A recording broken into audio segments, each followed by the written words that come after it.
right here.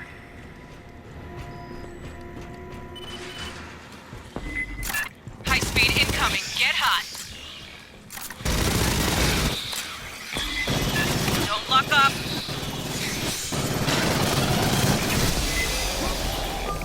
Cold Iron Studios' Aliens Fireteam Elite takes a number of design cues from Valve's Left 4 Dead games, but falls flat in achieving the heights of its inspiration. Aliens Fireteam Elite has a great concept, but lacks the polish and variety found in Valve's offerings in the same space, which made it a household name in gaming for more than a decade. Many of these oversights are further exacerbated by a litany of glitches and technical problems that make enjoying Aliens Fireteam Elite a tough ordeal at times. Before we go ahead, please consider subscribing to our channel. We upload new videos every single day, and your support really helps us out. With that out of the way, let's start. Aliens Fireteam Elite is a co-op survival shooter set in the world of the Alien IP. The source material is the poster child of inconsistent output, with titles such as Aliens Colonial Marines, which was abysmal in many ways, and Alien Isolation, which was a true gem, with both of them occupying two completely different ends of the quality spectrum. Aliens Fireteam Elite does a great job at capturing the aesthetics of that source material, with what seems to be a pretty authentic representation of the Alien universe that lore buffs would have a great time with.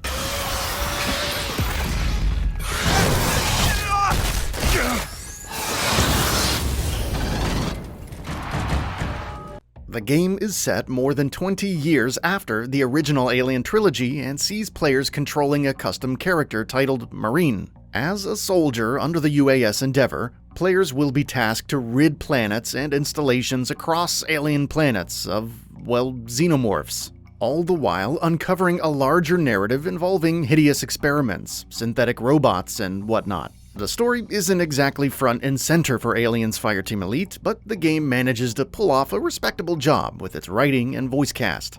I particularly enjoyed the hilarity provided by commanding officers and other officials, which share some funny banter among themselves. It's nothing spectacular, but this does lend a sense of authenticity to the overall vibe that makes listening to these conversations endearing.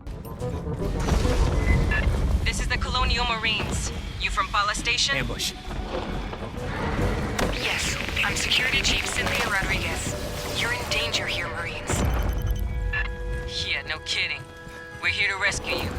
Aliens Fireteam Elite has 4 separate campaigns, each with a set of 3 missions that players can take part in as a group of 3 people or with AI bots, if matchmaking doesn't get you partners in time. The game has a handful of different classes to choose from: Demolisher, Gunner, Technician, Doc, and Recon.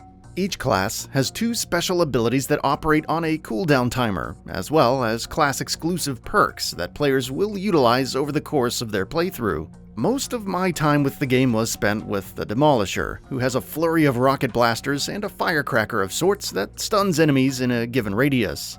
Other classes have grenades, health stations, all of which can be pretty useful at times. There's a decent variety amongst the classes, and using abilities in tandem with each other is pretty enjoyable. The majority of the gameplay revolves around fending off enormous hordes of increasingly tough xenomorphs and synth soldiers. Gunplay feels solid, with great sound design and feedback that gives each weapon the heft it should carry. However, there is a big issue with the camera. It feels that it's jutted so close behind your character that peripheral vision remains quite limited.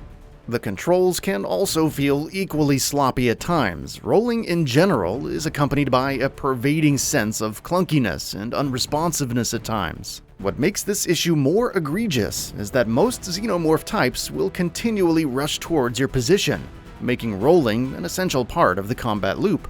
When it comes to xenomorphs and synths, there is a fair bit of variety in the roster of enemies, but in the heat of battle, you don't necessarily need to be tactical in your approach, and everything just essentially boils down to pumping Xenos with hot lead until they stop moving. The AI can glitch at times, with some enemies getting stuck on cover or terrain, which makes finding them an annoying ordeal after a successful encounter.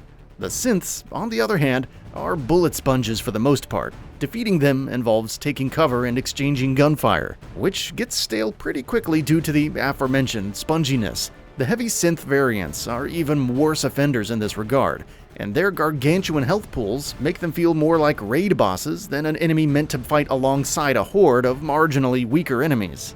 A neat trick up Alien's Fireteam Elite's sleeve is that most fights against these hordes will have a preparation phase before it, where players can choose to install their line of defense, using a number of sentries and mines. It's quite satisfying to see this preparation bear fruit when the arena gets filled with dozens of different kinds of enemies. As mentioned before, Alien's Fireteam Elite has some great art direction, and the levels look great from a purely aesthetic standpoint. However, the rooms that players will fight through to get to the end of each stage just feel bland with repetitive layouts and visual designs, which, when combined with repetitive objectives, make getting through levels a slog at times.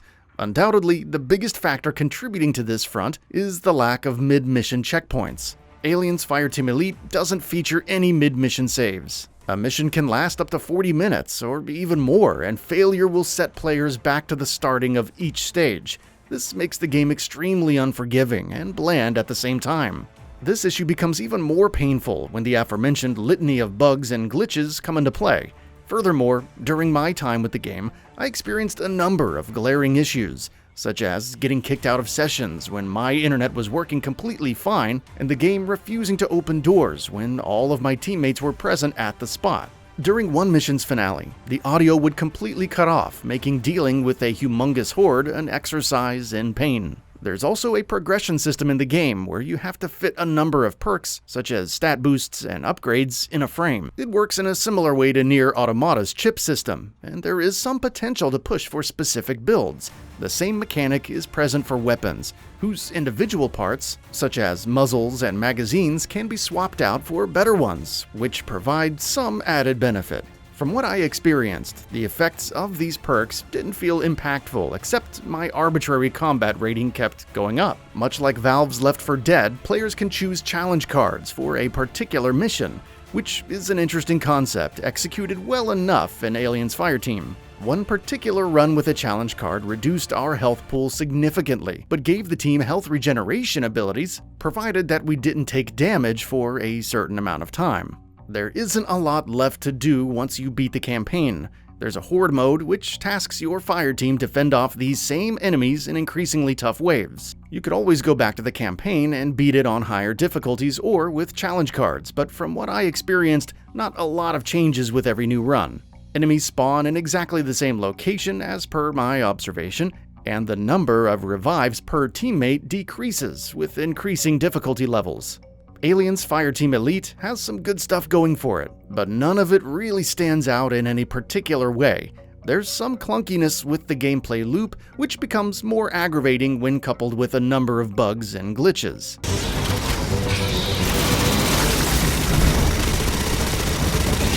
It's not impossible to have fun with Alien's Fireteam Elite, but doing so requires putting up with several annoyances, such as no checkpoints. For fans of the Aliens franchise, Fireteam Elite might serve well as a co-op shooter, but for others, there are better options out there.